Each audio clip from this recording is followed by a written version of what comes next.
What's up? Just driving. Got a question from one of the users. The question is, would you say the RDA for micronutrients are in any way higher for a bodybuilder, powerlifter, with the amount of stress upon the body during their lifetime? Okay, so basically to answer this question, you've got to probably break it up into a few parts. First thing would be, are the RDAs high enough for bodybuilders and powerlifters? Well, I would assume that we probably need slightly more micronutrients. One of the things could be a higher antioxidants amount for the waste products produced in muscle during intense activity.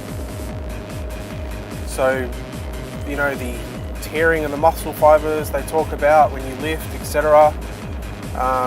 So all that sort of stuff creates toxins, which is why you feel pain, and it's why you get sore afterwards, the next day, the day after. So, I'm going to guess that antioxidants may help, so remove that waste product, the toxins, etc. You've also got some of the B vitamins that may be useful in metabolism, the anaerobic and aerobic activity that we do. So because of those needs are increased, you could say that the B group vitamins that are directly associated with metabolism could be needed in higher amounts. So we're going to agree that you probably need slightly higher RDA values. So the next part would be, can we adequately get these requirements in our diet? Do we need to modify our diet in order to achieve these goals? I would say no. A lot of people would say that you would. I'm going to disagree, and I'm not going to go into too much details because I wanted to go and do a proper video on micronutrients separately later on down the line in my channel. But just to go over some brief topics and to be very generalistic about it, when a bodybuilder or a powerlifter is so-called bulking, putting on weight, they're going to tend to eat a lot more food. Now, what happens when you eat a lot more food? Believe it or not, you eat more micronutrients, whether you like it or not.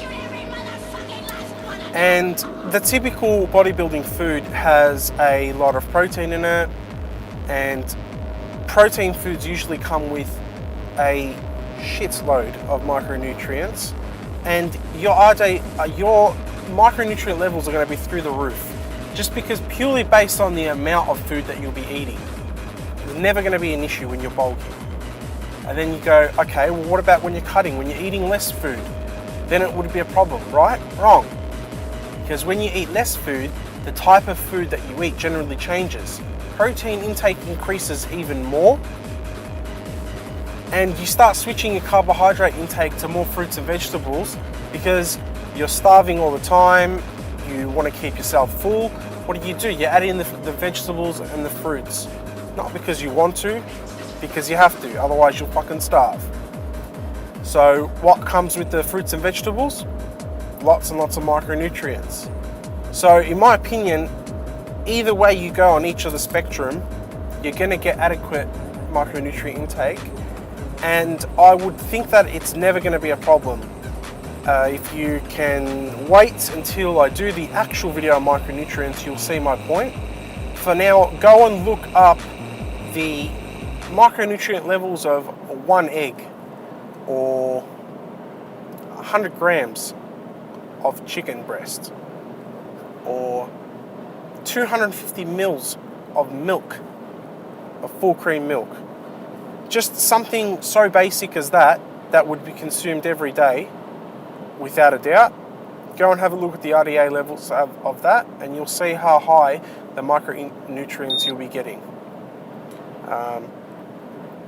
So that's it for today. Hope you've learnt something. Anyone else has some questions, just feel free to ask and I'll answer them in a video. Thanks.